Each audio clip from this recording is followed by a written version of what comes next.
4:45 on AKBC channel 45. Ultimate in television broadcasting. China's Flight 45 on AKBC channel 45. Ultimate in television broadcasting. Hello, good morning. Welcome on board Flight AM45. I'm so excited to know you've been able to catch our flight where we take you to an altitude where we get you informed, we get you entertained, we get you enlightened, and it's usually a great time to have you on the other side.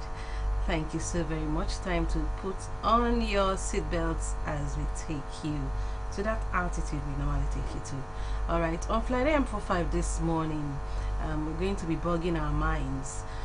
What have you been doing in support of government? They say government is for the people, by the people, and you know, it's all about the people. So you have your own part to play. What have you been doing?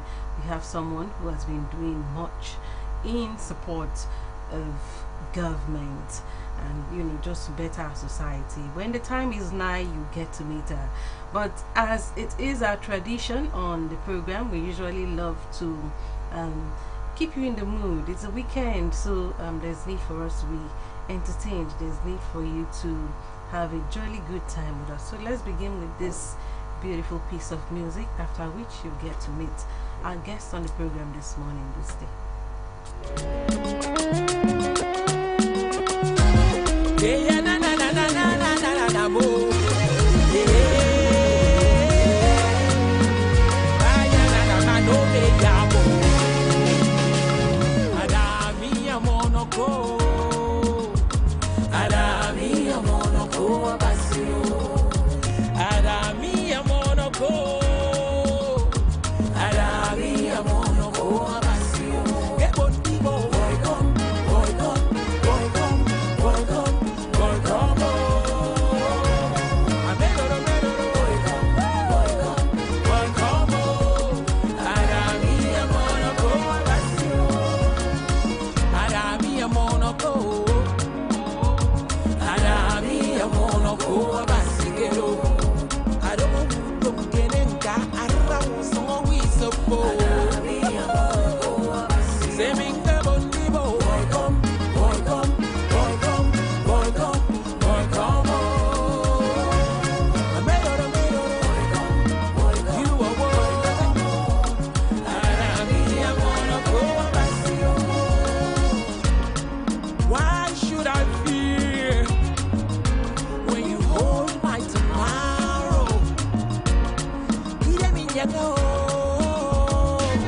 Because you have my back. I feel come body, I feel keep fire, I feel content to argue no. I feel come body, I feel keep fire, I feel get ya no. Any day boy come, boy come, boy come, boy come, boy come. You can't see but some of us see.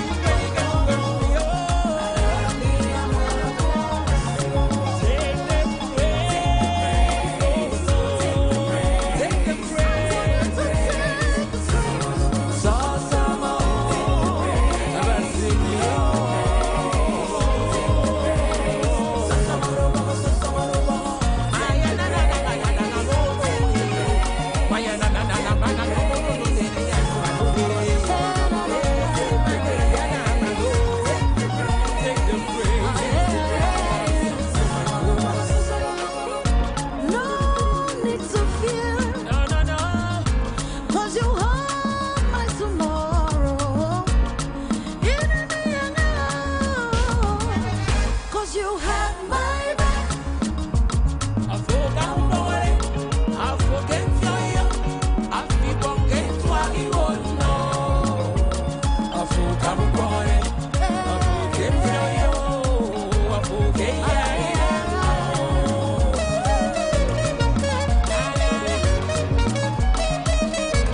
Okobasi. That's by I.T.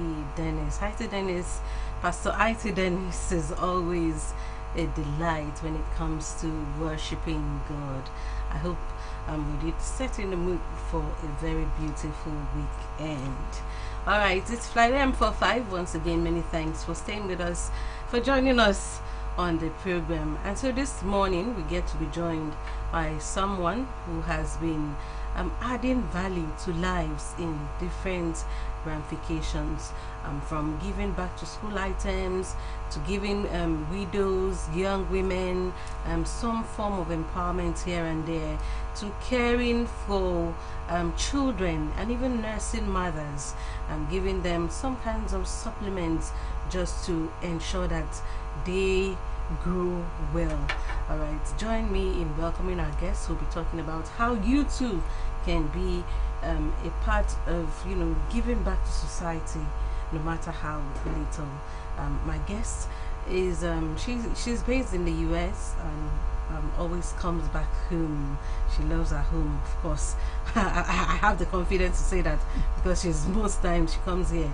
All right, that's my guest, Mrs. Itawan James, PhD. Thank you so very much for joining us once again on the program. Thank you, Marcy, for having me here. It's a pleasure to meet with you again this morning. All right. Whenever I see you, you call us for your events, we come cover your event. I'm always like, what's the drive? What's the passion? You keep giving back from this angle to the other angle. What's the drive? Yes, I would say the driving force is the overwhelming spirit of patriotism and compassion for my people, for humanity.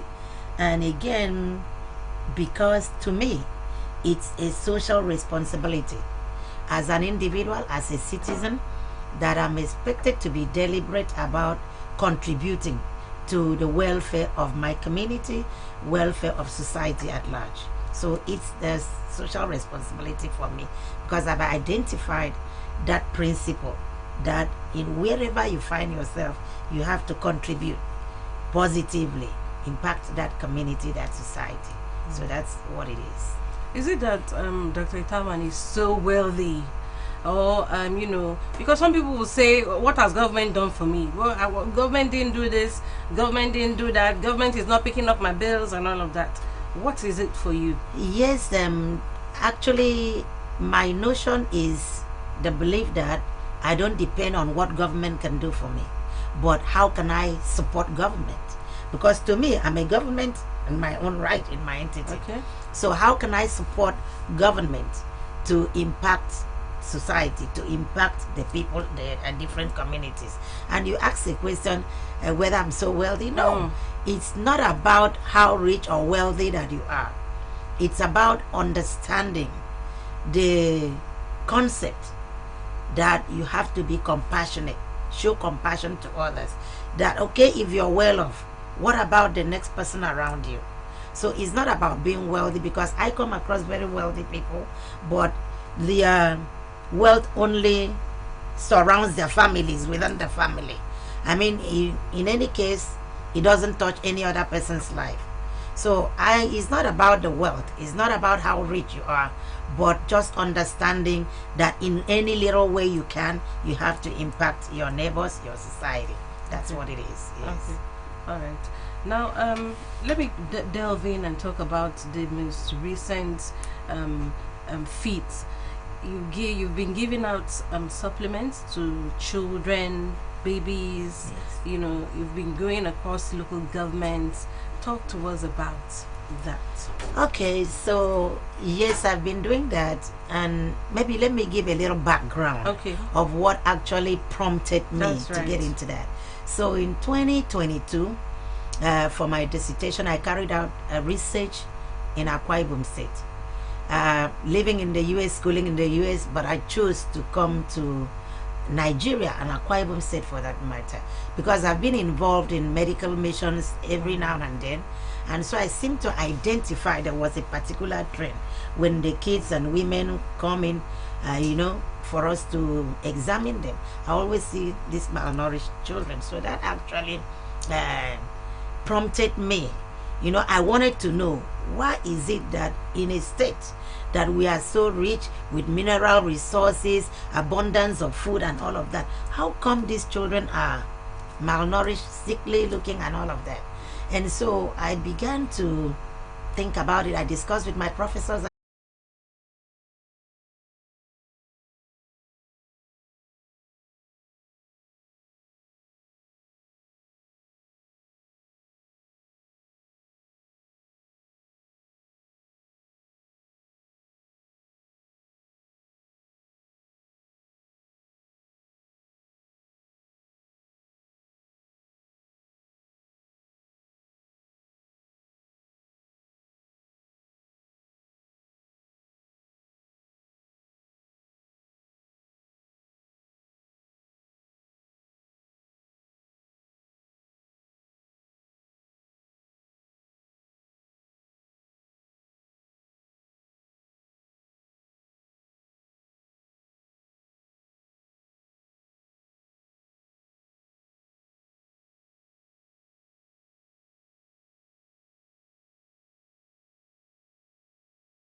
Going to be a regular feat, or it's a one-off thing?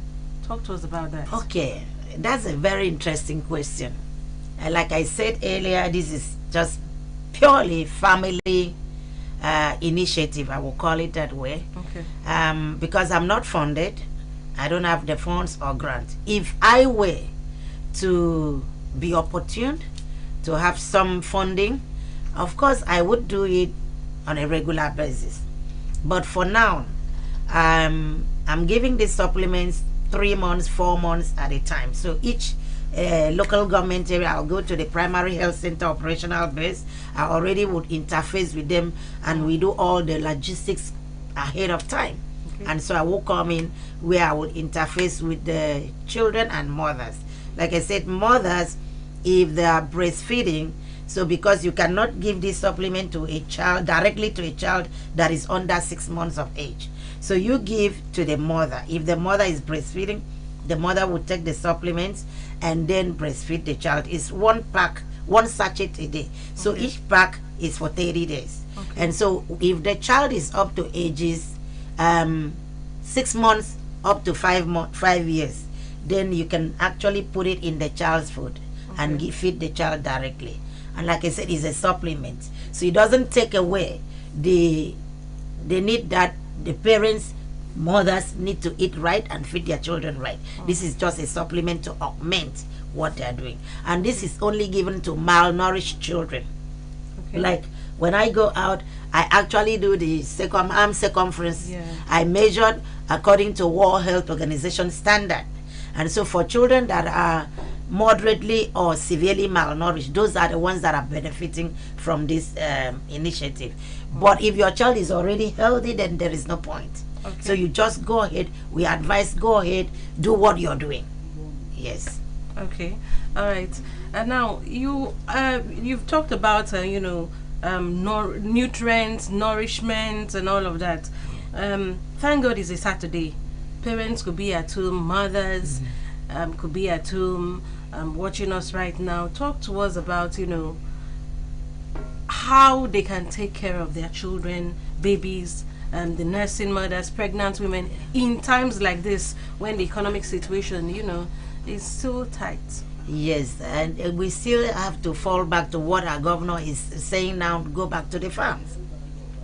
I remember when I was a very young girl back in the days, in years ago, they talked about Operation Feed the Nation. So with what our governor is doing right now, so I see that, I liken it to that period, Operation Feed the Nation. So now everyone needs to go back to the farm. Wherever you live, you have a little space, plant.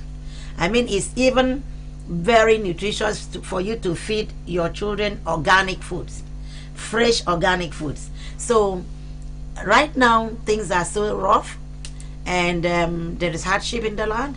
So I would encourage mothers to go back, plant something. Why are we even talking about malnutrition? Is the inability or poor intake of nutrients, and these nutrients will be carbohydrates, protein, minerals, calcium, and all of that, vitamins, when the children are not taking in the right proportion, or maybe some of them that are underlying problems, and the children take this but are not absorbing it right. So mothers should now go back to the farm where they will plant their vegetables, cassava, and all of that. Make sure whatever they are feeding the children that contains all these nutrients, carbohydrates, gari, protein, beans, and even periwinkles. Those are very good sources of protein and iron and iodine for the children. Those minerals, the children need them. Fruits, we have abundance of fruits, and there are some fruits that are seasonal. So they need to go back, feed the children. And also for a breastfeeding mother, postpartum mother, you need to eat right. In fact, as a woman, you need to eat right. And then when you know you want to start a family, of course, during that prenatal stage, you prepare yourself, you eat right, because the baby would be feeding through you. So you have to eat right as a woman, pre, during, and after pregnancy. Because even after pregnancy, you're breastfeeding the baby is depending on you. So if you're not eating right, the baby is not nursing right. So that baby will become malnourished. We see with all those hair and the big tummy, emaciated, and all of that. And cognitively, that child will not be doing well in school. That's why we see poor development in children. So it makes sense for mothers to go back to the farm and again understand the awareness of cooking right. Because I see a mother, I said, oh, I fed my child, I got that vegetable from the farm, but it was there 4 days. Okay. So it lost all the nutrients. So there is no nutritional value now that she's cooking it, because everything is gone. So they also need to understand, have that awareness, food preparation. So that's why when I go out, I also talk about health education, food preparation, and of course hygiene. Now that we talk about cholera, so they need to understand, and typhoid fever, they need to understand that they need to boil the water, filter it, boil it when it's cold, and that's when they drink it, and that's when they use clean water to also wash their vegetables or whatever they are cooking, or whatever formula they're feeding the children. Okay. What would you say would be the benefits of, good hygiene, good nutrition, doing things the right way? What are the benefits? There is a saying that health is wealth. So health is wealth, because what you feed yourself, the output, the outcome, it depends on what you eat. So people say garbage in, garbage out. So if you don't eat right, of course you're not going to be living right, you're not going to be healthy. So I cannot stress enough the importance of eating right, importance of drinking clean water, because then you will stay safe, you will stay healthy. You're not going to hospital back and forth. Now that you can't even afford food, would you be able to afford hospital bills? So that's what it is. So I cannot stress that enough. So it is good for us to drink clean water and also eat right, so that we won't be going to the hospital back and forth and all of that. So we stay safe and healthy, and then thrive. A thriving baby would be a baby that eats right and that is well taken care of. Not that these babies won't be sick once in a while, because they're children, growing children, interacting with other children in school or in different wherever they find themselves in different communities. But when they're sick, you take them to the doctor, get the right treatment, and then continue with the right feeding at home. That will help. Okay. For someone watching you right now who is inspired and is thinking, oh, what can I even do to support, not even, that mentality of supporting government. What can I do to support society? What can I do for our society to be a better place? What advice, what pointers can you, what directions would you tell them about, having done so many, philanthropic gestures across society? Okay, yeah, thank you for that question. What I would say is you can touch your community, impact your community positively in many ways. If you can't do it alone, you can partner with somebody that shares the same vision as the same value with you. And it doesn't just affect only individuals, even corporations. We look at, I'm talking about now, let's say environmental responsibility. You have an organization, for instance, an oil and gas company that is working in a particular community. Your responsibility is that you're making money, you're making profits gain from that community. So how can you preserve that community? How can that community also impact, how can your company impact that community? Again, by making sure that whatever business, whatever your products are, that it does not negatively impact that community, that instead of like air pollution, because then the community will be sick, or maybe water pollution. Once in a while water pollution, we hear about that. So make sure that community, because you're investing in that community, you also should invest in the people's life by making sure that water that they are drinking is not contaminated, is not polluted, the air is not polluted. Again, also looking at what we call ethical responsibility.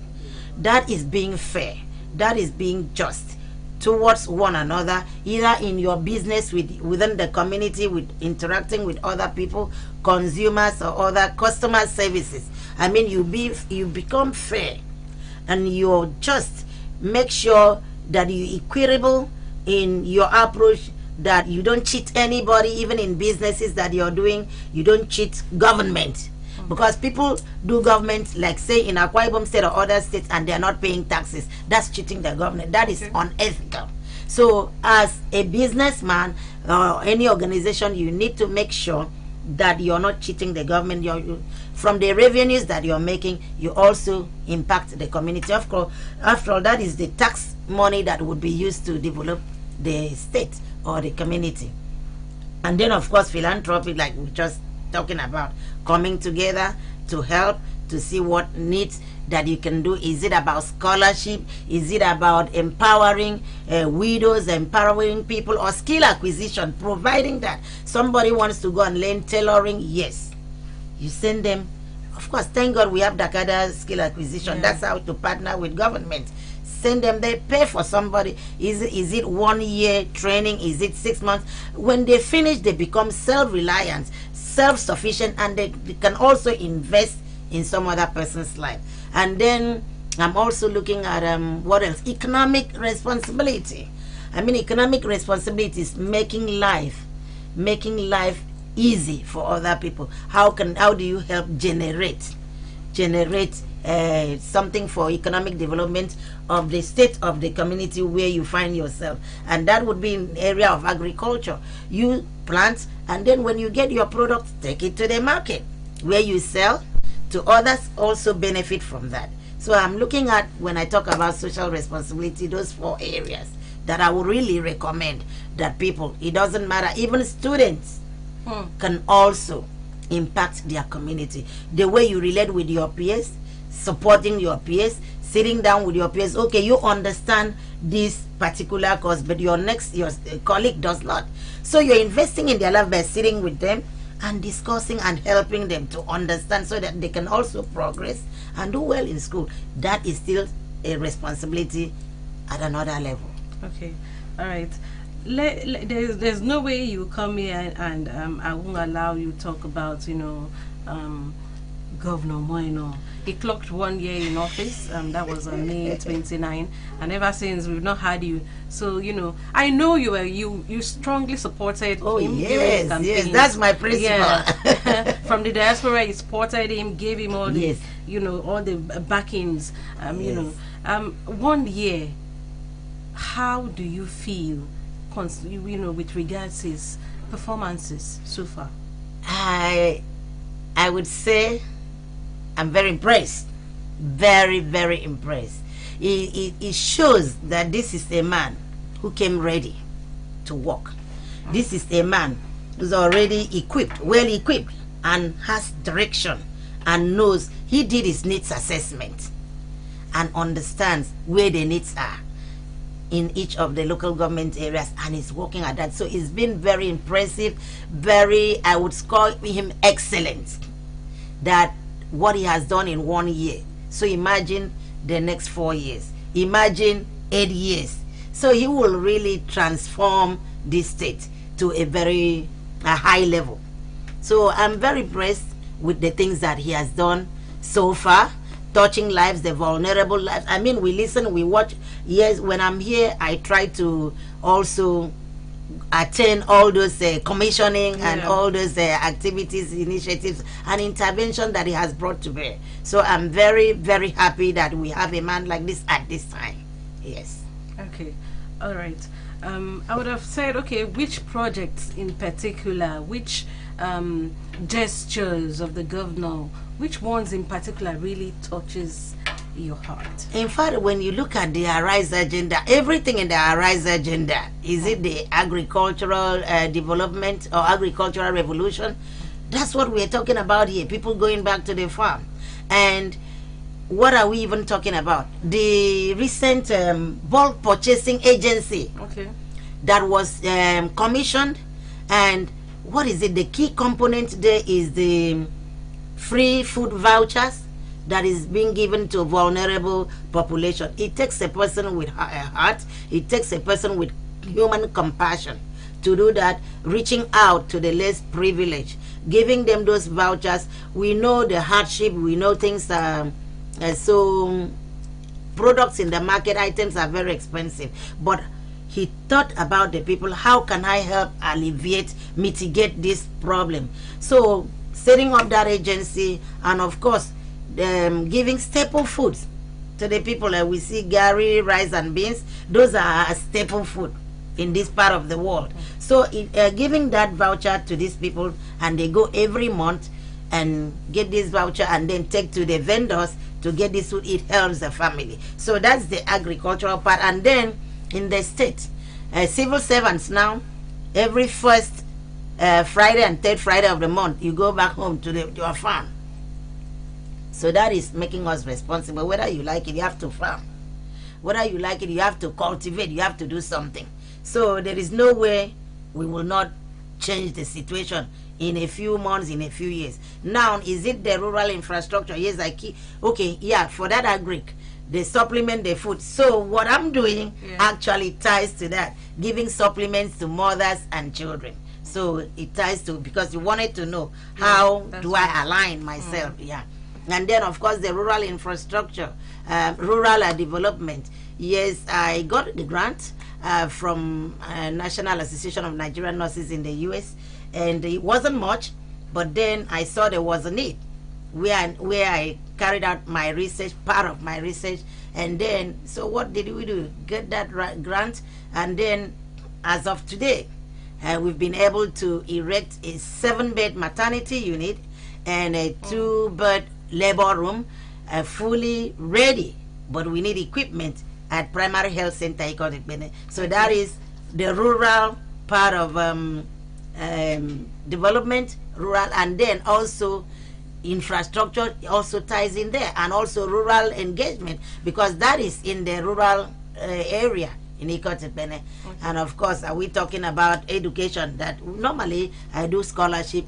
In May 28, I aligned with Akisan, which is my part of the organization that I'm part of as a stakeholder. We gave scholarship to 118 students here. So, and I do scholarship personally. So I'm looking at the Arise agenda that I'm already, is it doing things with the widow empowerment and all of that? So, yeah. Okay. All right. As we wind down our conversation this morning, what's your like weekend watchword for Akwa Ibom people? I would say Akwa Ibom people, let us be very receptive, accommodating, and let us be compassionate about our community, the people around us. It's not in how much you have, but it's how can you help to improve life. Things are tough. Whatever you can help to touch a person's life, one or two. I mean, if we do that little by little, the world will be a better place. Akwa Ibom will be a very good place, loving place, and we will be thriving. So please, help out and support the government of the day. And look at within your community, do needs assessment, touch lives. That's what it is. After all, God says that wherever we find people, we love them as we love themselves. So we need to have empathy. That's what it is. Because with empathy, you see you have, the next person doesn't. How would you like to be treated? So treat people the way you would like to be treated. Show them love. Treat people the way you would like to be treated. Show Yes. people love in whatever way you can, no matter the capacity. Just show someone love. My guest is a medical practitioner, an experienced medical practitioner. She is a philanthropist. That's right. She loves to reach out to society through different ways, and she is a strong supporter of government, especially the government of the day, Governor Moino's administration. I want to say thank you so very much for all you do, all that you do for society. Thank you for being such an inspiration. We pray for more grace, for you to do what you keep doing. Thank you for being on Flight M45 this morning. Thank you for having me here. Thank you. It's been a pleasure discussing with you, conversing with you the last 1 hour thereabout. Thank you so much. And I wish you a pleasant weekend. All right. Akwa Ibom people, I wish you a pleasant weekend. Okay. I'm wishing you a pleasant weekend. It's Flight M45. We'll take a quick break and we have more for you. Do stay.